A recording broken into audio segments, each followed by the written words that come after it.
বৈরুতের আকাশে হামলা চালানোর মহড়া দিয়েছে ইসরায়েলের যুদ্ধবিমান। ইহুদিবাদী ইসরায়েলের কিছু যুদ্ধবিমান লেবাননের রাজধানী বৈরুতের আকাশে হামলা চালানোর মহড়া দিয়েছে বলে খবর পাওয়া গেছে। তেল আবিব যখন লেবাননের বিরুদ্ধে সর্বাত্মক যুদ্ধ চাপিয়ে দেওয়ার হুমকি দিচ্ছে, তখন এই খবর পাওয়া গেল। টেলিগ্রাম ভিত্তিক ফিলিস্তিনি news channel resistance news network বা RNN জানিয়েছে, ইসরায়েলের যুদ্ধবিমানগুলো রোববার ভোরে বৈরুতের আকাশে টহল দিয়েছে। এটি বলেছে, এই সময় ইহুদিবাদী যুদ্ধবিমানগুলো প্রচণ্ড শব্দ সৃষ্টি করে এবং ক্ষতিহীন বোমা নিক্ষেপ করে বৈরুতের অধিবাসীদের মধ্যে ভীতি সৃষ্টি করার চেষ্টা করে।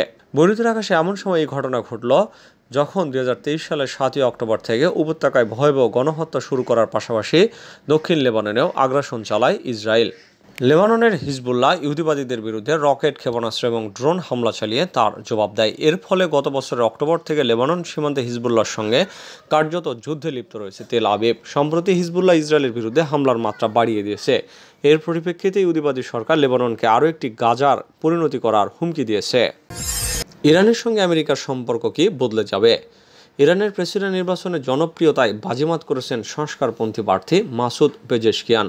শুক্রবার অনুষ্ঠিত দেশটির নির্বাচনে সবচেয়ে বেশি ভোট পেয়েছেন তিনি। তবে দেশটির নিয়ম অনুসারে 50% ভোট না পাওয়ায় নির্বাচন দ্বিতীয় দফায় গড়িয়েছে। মাসুদ পেজেশকিয়ান সংস্কারপন্থী নেতা হিসেবে পরিচিত। তিনি ইঙ্গিত দিয়েছেন, পশ্চিমা বিশ্ব সহ বিশ্বের বিভিন্ন দেশের সঙ্গে কূটনৈতিক সম্পর্ক আরও উন্মুক্ত করতে চান। এছাড়া অর্থনৈতিক এবং সাংস্কৃতিক উভয় ক্ষেত্রেই সংস্কার করতে চান তিনি। তার এমন ইঙ্গিতের ফলে স্বভাবতই প্রশ্ন উঠতে শুরু করেছে, মাসুদ পেজেশকিয়ান ইরানের প্রেসিডেন্ট হলে আমেরিকার সঙ্গে তাদের সম্পর্ক বদলাবে কি না। কেননা দেশটির ক্ষমতা দীর্ঘদিন ধরে কট্টরপন্থীদের হাতে রয়েছে। প্রেসিডেন্সিয়াল বিতর্কে তিনি বলেন, পশ্চিমা নিষেধাজ্ঞা ইরানে বাণিজ্য অংশীদারদের আকর্ষণ করার ক্ষেত্রে একটি বাধা হিসেবে কাজ করছে। সীমান্ত খোলা ছাড়া 8% বেশি প্রবৃদ্ধি অর্জন করা অসম্ভব বলেও মন্তব্য করেন তিনি। পেজেশকিয়ান পারমাণবিক চুক্তিকে পুনরুজ্জীবিত করে পশ্চিমাদের আরোপ করা অর্থনৈতিক নিষেধাজ্ঞা প্রত্যাহারের উদ্যোগ নেওয়ার কথা জানিয়েছেন। যুক্তরাষ্ট্রের সঙ্গে ইরানের সম্পর্কও স্বাভাবিক করতে চান তিনি বলেন, আমরা কি যুক্তরাষ্ট্রের সঙ্গে আজীবন বৈরী সম্পর্ক রাখবো, নাকি তাদের সঙ্গে আমাদের সমস্যাগুলো মেটানোর উদ্যোগ নিব?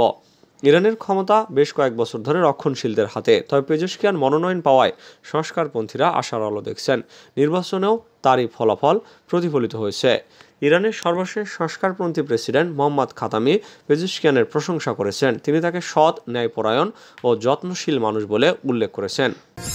হিজবুল্লাহকে সন্ত্রাসবাদের কালো তালিকা থেকে বাদ দিল আরব লীগ। লেবাননের ইসলামী প্রতিরোধ আন্দোলন হিজবুল্লাহকে সন্ত্রাসবাদের কালো তালিকা থেকে বাদ দেওয়ার সিদ্ধান্ত নিয়েছে আরব লীগ। এই লীগের সহকারী মহাসচিব হোসাম জাকি গতকাল বলেছেন, সদস্য রাষ্ট্রগুলো হিজবুল্লাহকে আর সন্ত্রাসী সংগঠন হিসাবে চিহ্নিত না করার সিদ্ধান্ত নিয়েছে। একই সঙ্গে আরব লীগ হিজবুল্লাহর সঙ্গে সম্পর্ক স্থাপন করারও সিদ্ধান্ত নিয়েছে বলে জানান তিনি। 2016 সালে মার্চ মাসে আরব লীগ হিজবুল্লাহকে সন্ত্রাসী সংগঠন হিসাবে অভিহিত করে বলেছিল, সংগঠনটি মধ্যপ্রাচ্যে উগ্রবাদ ও সাম্প্রদায়িক বিভাজন ছড়াচ্ছে এবং বিভিন্ন দেশের অভ্যন্তরীণ বিষয়ে হস্তক্ষেপ করছে। কিন্তু লেবানন ও ইরাকের পক্ষ থেকে প্রতিবাদ জানানোর পর হিজবুল্লাহর বিরুদ্ধে আরোপিত নিষেধাজ্ঞা প্রত্যাহার করে নিল আরব লীগ। শুক্রবার লেবাননের গণমাধ্যমগুলো জানায়, হোসাম জাকি ওই দিন লেবাননের রাজধানী বৈরুতে হিজবুল্লাহর সংসদীয় ব্লকের প্রধান মোহাম্মদ রাদের সঙ্গে বৈঠক করেন। এটি ছিল 1 দশকেরও বেশি সময়ের মধ্যে হিজবুল্লাহর সঙ্গে আরব লীগের প্রথম কোনো সরাসরি সাক্ষাৎ। যুক্তরাষ্ট্র, রাশিয়া সহ 7 দেশের নাগরিকদের লেবানন ছাড়ার নির্দেশ। ইসরায়েল হিজবুল্লাহর মধ্যে চলমান যুদ্ধ পরিস্থিতিতে যুক্তরাষ্ট্র ও রাশিয়া সহ 7 দেশ নাগরিকদের লেবানন ছাড়ার নির্দেশ দিয়েছে। রবিবার এক প্রতিবেদনে এই তথ্য জানিয়েছে তুরস্কের রাষ্ট্রীয় বার্তা সংস্থা আনাদোলো। যুক্তরাষ্ট্র, যুক্তরাজ্য, জর্ডান, রাশিয়া, সৌদি আরব, অস্ট্রেলিয়া ও আয়ারল্যান্ড তাদের নাগরিকদের লেবাননে ভ্রমণ থেকে বিরত থাকার পরামর্শ দিয়েছে। শনিবার এক বিবৃতিতে বৈরুতে সৌদি দূতাবাস জানিয়েছে, সৌদি নাগরিকদের অবিলম্বে লেবাননের ভূখণ্ড ত্যাগ করার আহ্বান জানানো হচ্ছে এবং যে কোনো পরিস্থিতিতে দূতাবাসের সঙ্গে যোগাযোগ রাখতে বলা হচ্ছে। লেবাননে অবস্থিত মার্কিন দূতাবাস এক বিবৃতিতে জানিয়েছে, লেবাননে ভ্রমণ করার ক্ষেত্রে নাগরিকদের সর্বোচ্চ বিবেচনার কথা আমরা স্মরণ করিয়ে দিচ্ছি। বিশেষ করে যুক্তরাষ্ট্রের নাগরিকদের লেবাননের দক্ষিণ সিরিয়ার সীমান্ত এবং শরণার্থী ক্যাম্পের কাছাকাছি যেতে নিষেধ করা হয়েছে। গত 28 জুন নিরাপত্তা পরিস্থিতির কথা উল্লেখ করে অস্ট্রেলিয়া তার নাগরিকদের লেবাননে ভ্রমণ না করতে পরামর্শ দেয়। লেবাননে অবস্থানরত অস্ট্রেলিয়ানদের অবিলম্বে দেশটি ছেড়ে চলে যাওয়ার আহ্বান জানায় অস্ট্রেলীয় পররাষ্ট্রমন্ত্রী পেনি ওং। এদিন জর্ডান তার নাগরিকদের লেবাননে ভ্রমণ না করার পরামর্শ দেয়। লেবানন ইসরায়েল সীমান্তে উত্তেজনা বৃদ্ধির মধ্যে নিজ দেশের নাগরিকদের লেবানন ছেড়ে চলে যাওয়ার আহ্বান জানিয়েছে কানাডিয়ান সরকার। লেবাননে অবস্থান ও ভ্রমণের সতর্কতা জারি করেছে ইউরোপের দেশ জার্মানিও। নিজ দেশের নাগরিকদের দেশটি ছেড়ে চলে যেতে বলে জার্মান পররাষ্ট্র মন্ত্রণালয় একটি ভ্রমণ সতর্কতা জারি করে বলেছেন, ইসরায়েল ও লেবাননের সীমান্তে পরিস্থিতি খুবই উত্তেজনাপূর্ণ। কিয়ামত নামিয়ে আনার মতো অস্ত্র ইসরায়েলের কাছে আছে। মধ্যপ্রাচ্যের কোনো দেশ যদি ইসরায়েলের বিরুদ্ধে ধ্বংসাত্মক আক্রমণ চালায় তবে কিয়ামত নামিয়ে আনা হবে। এমন অস্ত্র ইসরায়েলের কাছে আছে বলে হুঁশিয়ারি দিয়েছেন দেশটির অ্যারোস্পেস ইন্ডাস্ট্রির চেয়ারম্যান ইয়ার কার্টস। স্থানীয় সময় শনিবার ইহাদুদ মনসন শহরে ইসরায়েল অ্যারোস্পেস ইন্ডাস্ট্রির শ্রমিক পরিষদের এক অনুষ্ঠানে তিনি এই কথা বলেন।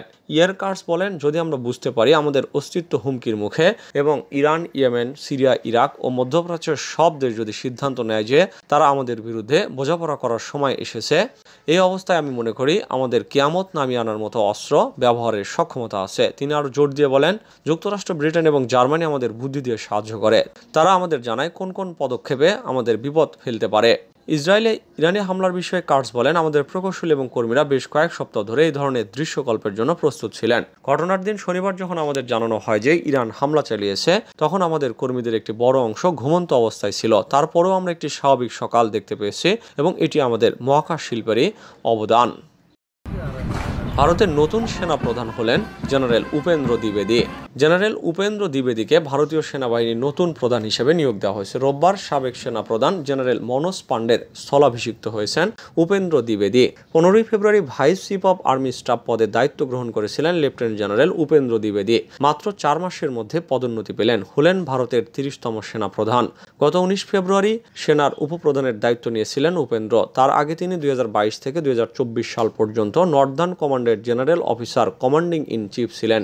জেনারেল উপেন্দ্র মধ্যপ্রদেশের অধিবাসী। সৈনিক স্কুল রেওয়াতে পড়াশোনা করেছেন তিনি। 1981 সালের জানুয়ারিতে ন্যাশনাল ডিফেন্স একাডেমিতে যোগদান করেন। 1984 সালের ডিসেম্বরে তিনি জম্মু এবং কাশ্মীর রাইফেলসের 18তম ব্যাটালিয়নে কমিশন লাভ করেন। পরে কাশ্মীর উপত্যকায় এই ব্যাটালিয়নের নেতৃত্ব দেন। ভারতীয় সেনাবাহিনীতে যোগ দেওয়ার পর দীর্ঘ 40 বছর বিভিন্ন সময়ে বিভিন্ন দায়িত্ব পালন করেছেন।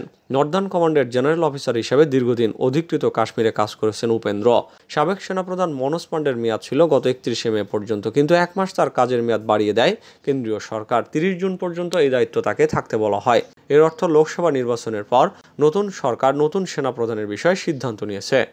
ইরানের যুদ্ধের হুমকি নিয়ে কি বলছে ইসরায়েল? লেবাননের সামরিক আগ্রাসন চালালে ধ্বংসকারী যুদ্ধ শুরু হবে বলে হুঁশিয়ার দিয়েছিল ইরান। পাল্টা জবাবে ইসরায়েল হুঁশিয়ারি দিয়ে বলেছে, যুদ্ধের হুমকি দেওয়া ইরান নিজেই ধ্বংস হওয়ার যোগ্য হয়ে পড়েছে। রোববার বার্তা সংস্থা রয়টার্স এক প্রতিবেদনে এই তথ্য দেয়। মধ্যপ্রাচ্য জুড়ে থাকা ইরান সমর্থিত সশস্ত্র গোষ্ঠীগুলোর কথা উল্লেখ করে শুক্রবার জাতিসংঘে ইরান মিশনের অফিসিয়াল এক্স অ্যাকাউন্টে এক পোস্টে বলা হয়, সমস্ত বিকল্প উপায় সহ সব প্রতিরোধ যোদ্ধাদের সম্পূর্ণ সম্পৃক্ততা নিয়ে আলোচনা চলছে। জাতিসংঘ মিশনটি লেবাননে হিজবুল্লাহর উপর ইসরায়েলের আক্রমণ করার হুমকিকে মনস্তাত্ত্বিক যুদ্ধ এবং প্রোপাগান্ডা বলে অভিহিত করেছে। ইরানের এই হুমকির জবাবে শনিবার ইসরায়েলের পররাষ্ট্রমন্ত্রী ইসরায়েল কার্টস বলেছেন, নিশ্চিহ্ন করে দেওয়ার মতো যুদ্ধের বার্তা সম্বলিত যে হুমকি ইরান দিয়েছে তা দেশটিকে ধ্বংস করার যোগ্য করে তুলেছে।